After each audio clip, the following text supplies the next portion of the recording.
형통한 자가 되십시오 라고 하는 제목으로 말씀드리려고 합니다. 형통이 뭔가 국어사전에 찾아보면 사전적 의미로 모든 일이 뜻대로 잘 되어감이라고 기록하고 있습니다. 모든 일이 뜻대로 잘 되면 성공했다 라고 하기도 하고, 그런 이야기를 들으면 사람들은 행복해 합니다. 그래서 사람들은 성공하는 비결이 어디 있는지, 어떻게 하면 행복할 수 있는지, 행복의 비결이 무엇인지를 알고 싶어 합니다. 사업하고 싶은 사람, 사업하는 사람들은 사업을 해서 이윤을 많이 남기고 싶지요. 그래서 사업에 성공하는 비결이 무엇인가, 뭐 이런 거에 관심이 많고요. 또 자녀를 키우다 보면 자녀들이 시험을 보고 상급 학교에 진학을 하게 되잖아요. 특히 관심이 있는 대학 시험을 앞두고 시험을 봐야 되는 자녀들이 있는 가정에서는 그 수험생들이 입시에 어떻게 하면 합격하고 성공할 것인가에 대해서 굉장히 관심이 많고, 또 그렇게 하려고 무진애를 많이 씁니다. 요즘은 대학에 들어가는 것보다 나와서 취업하는 것이 훨씬 더 어렵다, 그런 이야기들을 많이 합니다. 그래서 취업을 잘 해서 그래서 출세하고 성공하고 이런 비결이 뭔지를 알고 싶어 합니다. 이런 데 관심이 많이 있고, 또 요즘 이제 어떻게 하면 더 건강하게 살 것인가, 건강에 대한 뭐 방법들을 연구하고 또 생각하고, 이런 것들 비결을 알고 싶어 하지요. 그런데 우리 인간들이 건강하고 행복하고 또 취직 잘 되고 형통하고 이렇게 하는 나름대로의 방법들, 비결들이라고 하는 것들은 완전하지가 못하고, 또 그것을 위해서 완벽하게 실천을 하지도 못합니다. 그런데 진짜 성공하는 비결은 어디에 있느냐? 그러면 참된 행복의 비결은 하나님께로부터 나온다라고 하는 사실을 저는 말씀드리고 싶습니다. 진짜 성공과 행복과 형통의 비결은 하나님으로부터, 하나님만이 그 정답을 우리에게 알려주실 수 있다라고 하는 것입니다. 그 비결이 무엇인지에 대해서 힌트를 주는 것이 오늘 본문의 말씀인데요. 오늘 본문을 듣는 우리 모든 저와 여러분이 하나님께서 함께 하심으로 형통하는 은혜를 받기를 소망합니다. 오늘 1절에 보니까 요셉이 이끌려 애굽에 내려가매, 그렇게 기록하고 있습니다. 우리 읽는 표현은 굉장히 표현이 순화되고 또 정서적으로 이렇게 안정을 시켜서 정화된 언어를, 절제된 언어를 사용하고 있지만, 이끌려라고 하는 표현은 사실은 끌려가서 또는 뭐 팔려서 그런 의미를 가지고 있는 말씀입니다.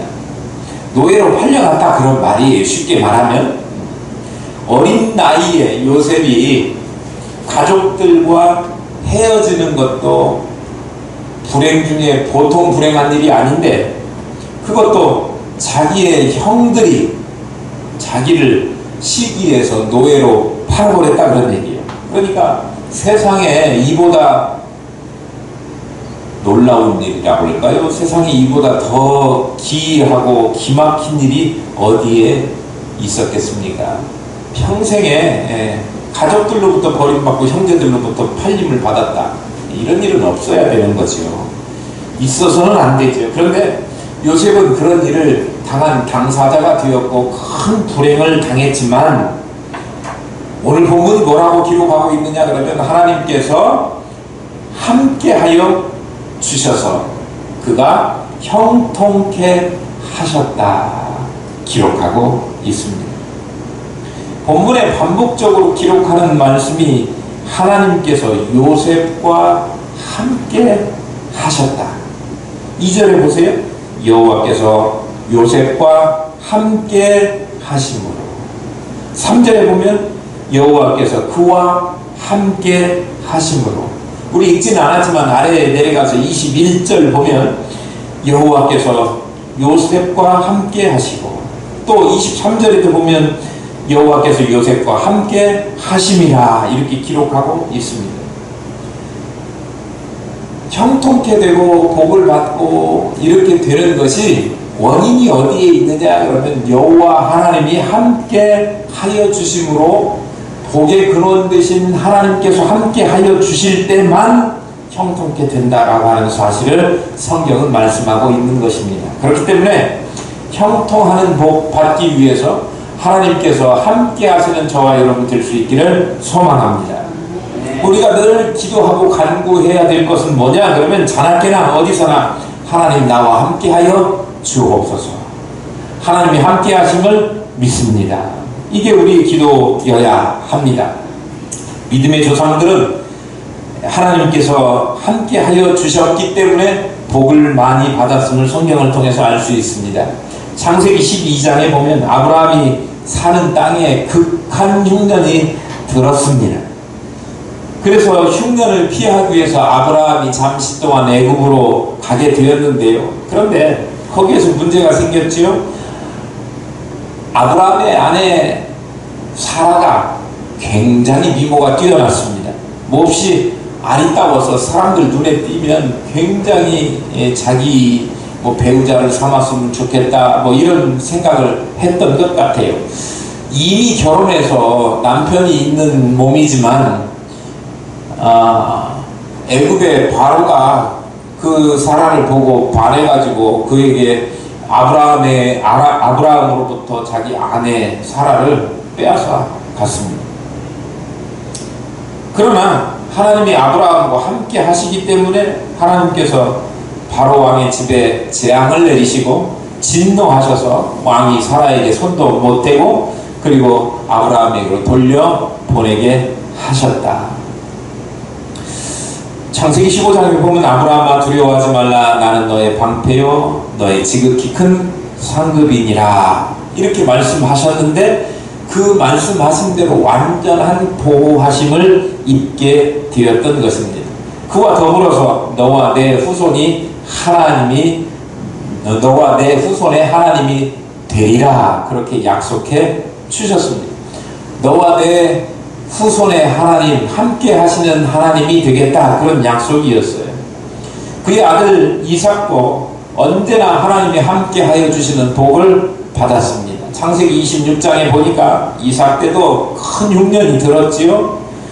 그런데 여호와께서 이삭에게 나타나가지고 애굽으로 내려가지 말고 내가 지시하는 땅에 거하라. 이 땅에 유하면 내게 복을 주시리라 하고 말씀하셨는데 창세기 24장에 꿈에 이삭에게 또 나타나셔가지고 내가 너와 함께 있어 내게 복을 주겠다 그렇게 하셨습니다. 함께 하시는 것이 하나님의 복, 은혜를 누리는 비결이다라고 하는 거예요. 야곱도 언제나 하나님이 함께 하여 주시는 복을 받았던 사람입니다. 야곱이 베델에서 돌베개를 베고 잠을 잘 때 내가 너와 함께 있어 내가 어디로 가든지 너를 지키며 너를 이끌어 이 땅으로 돌아오게 할지라 내가 내게 허락한 것을 다 이루기까지 너를 떠나지 아니하리라 그렇게 약속해 주셨습니다. 하나님께서 함께 해 주시겠다고 하는 약속이에요. 야곱이 외삼촌 라반의 집에 살면서 하나님이 함께 하시는, 야곱과 함께 하시는 것을 체험했지 않습니까? 그래서 거부가 되게 되었는데요. 창세기 31장에 보니까 외삼촌 라반의 집에 거한 지 20년에 외삼촌의 두 딸을 위해서 14년, 7년씩 14년이었죠. 그리고 외삼촌의 양떼를 위해서 6년을 봉사했습니다. 그런데 외삼촌이 품값을 준다고 해놓고 안 주고 이런 것이 10번이나 변덕을 부렸는데 하나님, 아브라함의 하나님, 이삭의 하나님 이가 나와 함께 하지 않았더라고 하면 외삼촌이 나를 그냥 빈털터리로 돌려보냈을 건데 하나님이 나와 함께 하셔서 나로 하여금 거부가 되어 돌아올 수 있게 하셨다라고 하는 고백을 남겼던 것입니다. 그래서 야곱은 하나님께서 지시한 그의 모든 소유를 이끌고 고향으로 돌아오게 되었습니다. 사람들은 그가 받아야 될 마땅한 것들을 잘 대우해 주지 않고 그대로 공급해 주지 않고 부려먹기만 하고 뭐 이렇게 보수를 제대로 주지 않고 이런 불행한 일을 그에게 주었지만 하나님이 함께 하시니 하나님이 그것들을 다 찾게 하시고 형통케 하는 은혜를 주신 거예요. 오늘 본문에 등장하는 요셉도 언제나 하나님이 함께 하여 주시는 복을 주셨다. 오늘 본문이 기록하고 있습니다. 오늘 등장하는 요셉을 비롯해서 믿음의 조상들을 통해서 만복의 근원이 되시는 하나님이 함께 하여 주심으로 모든 복을 누리게 된다라고 하는 사실을 우리는 알게 됩니다. 저와 여러분도 하나님이 함께 하시는 복을 누리셔서 늘 형통케 되는 은혜가 충만하기를 소망합니다. 그런데 사람들은 부자되고 또 출세하고 또 이렇게 하면 형통하다 또 복받았다 이렇게 이야기하지만 성경을 보면 오늘 본문만 해도 형통하는 복이라고 하는 것이 꼭 평안한 가운데 일이 잘 풀릴 때 순조로울 때만 형통한 하나님의 함께하심이 있다라고 이야기하는 것은 아니라고 하는 말씀을 볼 수 있습니다. 오늘 본문에도 보니까 요셉이 형들로부터 버림받고 애굽의 노예로 팔려갔습니다. 그런데 그런 불행을 만났음에도 불구하고 배신감 또 팔려가서 고독하고 외롭고 무섭고 이런 인생의 쓴맛을 다 경험했지만 그런 가운데 하나님이 함께 하심으로 그가 범사의 형통함을 맛보게 되었다라고 하는 것을 알 수 있습니다. 심지어는 요셉의 삶을 보면 억울하게 옥에 갇힌 때도 있었지 않습니까? 그러니 얼마나 억울합니까? 자기가 잘못해서 간 것도 아니고 억울하게 옥에 갇혔고 누명을 썼고 그런데도 불구하고 하나님께서 함께해 주심으로 그의 범사가 형통했다 그렇게 기록하고 있습니다. 그러니까 범사의 형통한 복은 꼭 잘 나갈 때뿐만 아니라 우리가 어려울 때도 환난 때에도 사랑하는 사람들로부터 배신당하고 버림받았을 때에도 심지어는 노예로 팔려갔을 때에도 억울한 일을 당했을 때에도 누명을 썼을 때에도 또 신앙을 지키기 위해서 열심히 충성하다가 억울하게 감옥에 갔을 때에도 하나님께서 함께해 주셔서 형통하는 복을 받게 된다라고 하는 사실을 우리는 기억해야 합니다. 오늘 기쁨의 찬양 시간에도 이 가사 있는 찬양을 불렀는데 이사야 43장의 찬양이에요.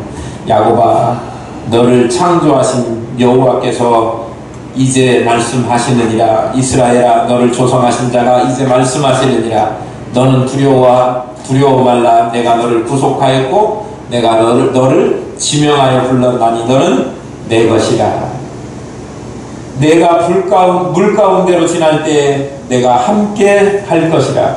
강을 건널 때 물이 너를 침몰치 못할 것이며 내가 불 가운데로 행할 때에 타지도 아니할 것이요 불꽃이 너를 사르지도 못하리니 대저 나는 여호와 내 하나님이요 이스라엘의 거룩한 자요 내 구원자임이라 그렇게 말씀하고 있습니다.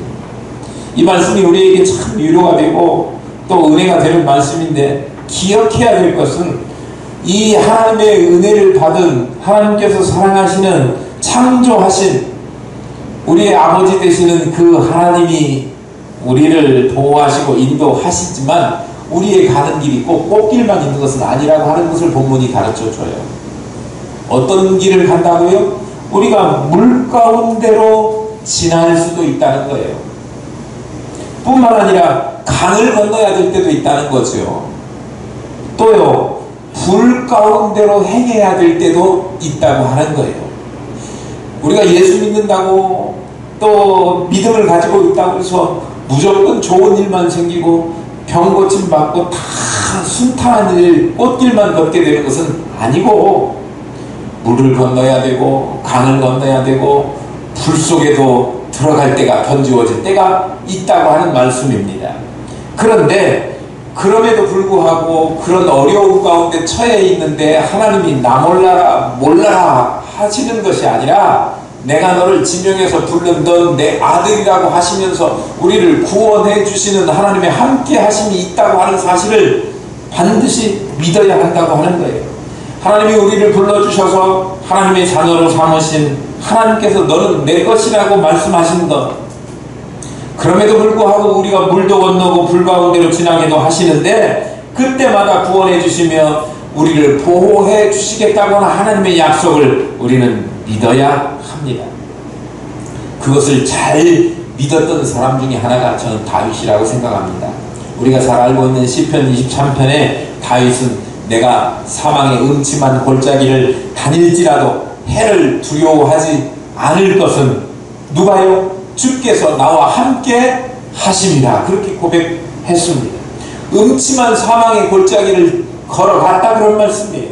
다윗이라고 해서 굉장히 우리가 기억하고 있는 신앙의 위대한 왕이라고 해서 그가 사망의 골짜기, 어두운 환경, 또 어려웠던 일, 인생의 쓰디쓴 잔을 삼켜야 했던 그런 고비들이 없었던 것은 결코 아니라 그런 말씀이에요. 그런데 그가 그런데 갈 때마다 주께서 나를 보호하실 것을 확실히 믿으니 해를 두려워하지 않는다 고백할 수 있었던 것입니다. 그가 살아가면서 얼마나 죽을 고비를 많이 넘겼고 아슬아슬한 고비를 많이 넘겼습니까? 그러나 하나님이 함께 하심으로 두려워하지 않는다. 우리가 살아가면서 지금까지도 아슬아슬한 고비도 많이 넘겨왔고 힘겨웠던 때, 눈물 나던 때, 또 배신감을 느꼈었던 때, 고난의 길, 물의 길, 강을 건너야 될 때, 그런 때가 많이 있었지만, 그러나 하나님께서 우리와 함께 하심을 믿기에 앞으로도 이런 일을 만난다고 할지라도 두려워하지 않고 겁내지 않고 우리는 걸어가야 됩니다. 왜냐하면 하나님께서는 우리를 위해서 피할 길을 예비해 놓으시고 보호하시기 때문입니다.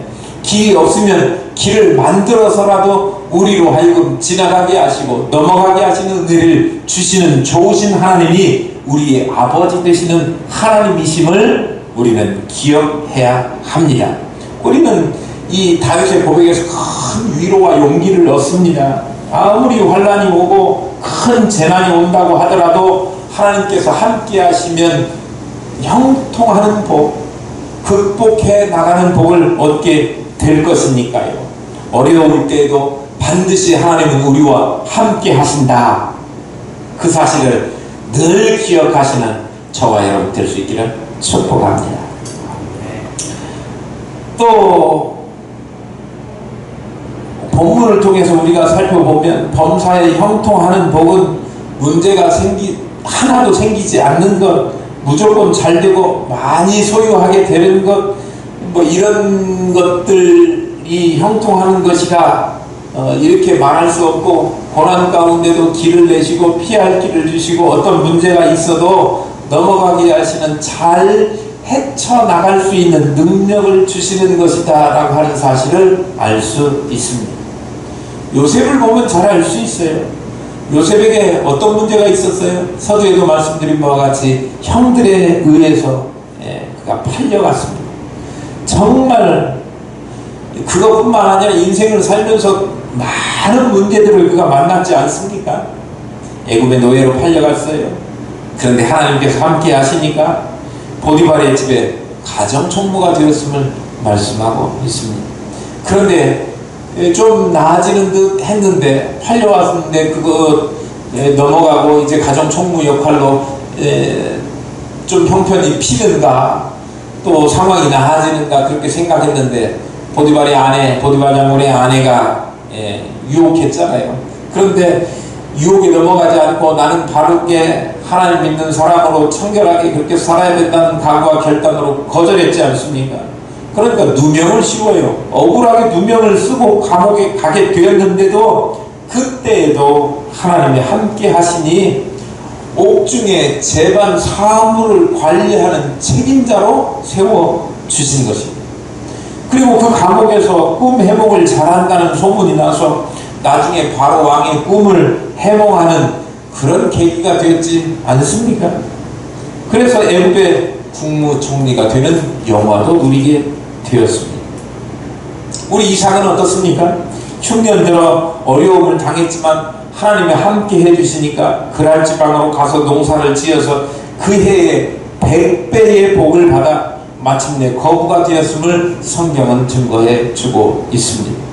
야곱도요, 자기를 죽이려고 하는 형 에서가 늘 팥죽 팔아먹고 자기가 잘못해놓고 사실은 자기가 잘못한 건데 동생 야곱 죽이려고 그렇게 혈안이 돼 있었는데 그 에서를 피해서 삼촌 라반의 집으로 도망을 갔어요.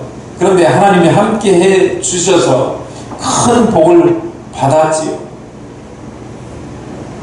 사랑하는 아들 요셉이 사라져버렸지 않습니까? 형들에 의해서 어느 날. 그러니까 야곱이 오랫동안 그 일 때문에 슬퍼했지만 하나님이 함께 해주시니까 그의 아들 요셉이 애굽의 국무총리가 되어서 야곱의 인생 말년에 그의 아들로 인해서 호강하며 잘 보낼 수 있게 해주셨다고 하는 거예요. 살다 보면 우여곡절이 있는데 우여곡절을 통해서도 하나님께서는 좋은 일을 예비하시고 준비하신다고 하는, 형통하게 하신다고 하는 사실을 알 수 있습니다. 형통의 복이라고 하는 것이 뭐냐? 어려움이 없는 게 아니라 어려움이 와도 하나님께서 함께 하심으로 잘 해결해 나가고 헤쳐나가는 복이 형통의 복이라고 하는 거예요. 뭐라고 이야기할 수 있습니까? 어려움 중에 그 어려움을 잘 해결하고 그리고 더 좋은 쪽으로 나가게 되는 것, 이거 보고 전화위복이라고 하지 않습니까?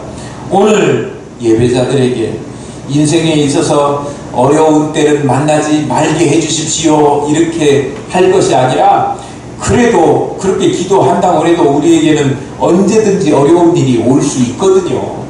어려운 일을 만나지 않게 해주십시오가 아니라 어려운 일을 만나도 신앙을 저버리지 않고 믿음을 가지고 그것을 잘 헤쳐나갈 수 있는 진짜 신앙의 승리자가 되게 해 주십시오. 그런 힘을 주십시오. 그런 인내심을 주십시오.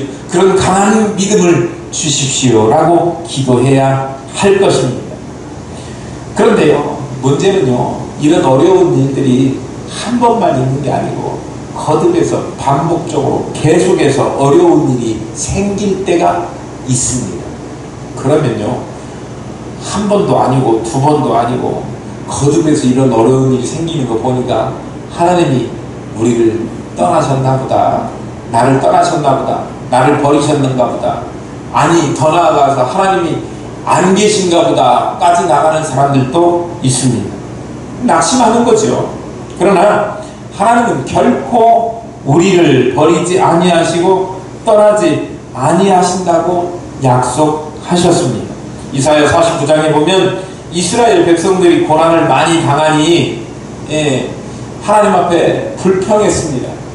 그때 하나님께서 우리를 버리시고 잊으셨다 그렇게 불평했는데 하나님께서는 뭐라고 하시느냐, 여인이 자기가 먹이는 그 젖을 먹이는 자식을 어찌 잊겠으며 자기 태에서 난 아들을 긍휼히 여기지 않겠느냐.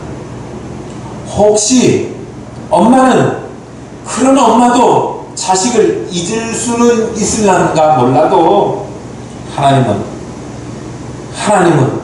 너를 잊지 아니할 것이며 너를 손바닥에 새겼다, 반드시 기억하고 도우신다라고 하는 약속을 이스라엘 백성들에게 주신 거예요. 이스라엘 백성들이 고난을 당하게 된 것은 하나님이 그들을 떠나서가 아니고 이스라엘 백성들이 죄를 짓고 하나님을 떠났기 때문에 그들에게 찾아온 고난인 거지요. 그래서 이스라엘 백성들에게 회개하게 하려고 하나님께서 그런 고난의 행군, 광야의 길을 걷게 하셨는데 이스라엘 백성들이 회개하고 하나님께 돌아오면 하나님께서 복을 주시겠다고 약속하신 거예요. 그러니까 중요한 건 뭐냐? 그러면 하나님을 어떻게 하는 것? 떠나지 않는 것.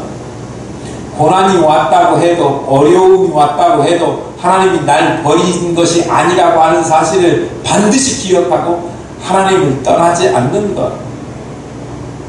그것이 중요한 거예요. 하나님은 결코 그의 백성을 저버리지 않으십니다. 약속하시면 반드시 지키는 신실하신 하나님이 우리를 떠나지 않겠다, 보호하시겠다. 어미는 잊어도 나는 결코 잊지 못한다. 손바닥에 새겼다. 그렇게 말씀하신 우리들 아닙니까? 그러니 하나님을 떠나지 않는 것이 무엇보다도 중요한 거예요. 하나님을 저버리지 말아야 합니다. 신앙의 지조를 잘 지켜야 하는 거예요. 하나님의 뜻을 저버리고 그렇게 하면, 불순종하면 우리 하나님의 도우심을 받지 못해요.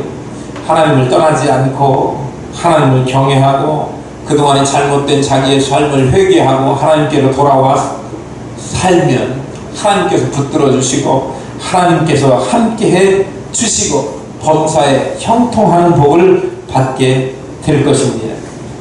저와 여러분이 하나님과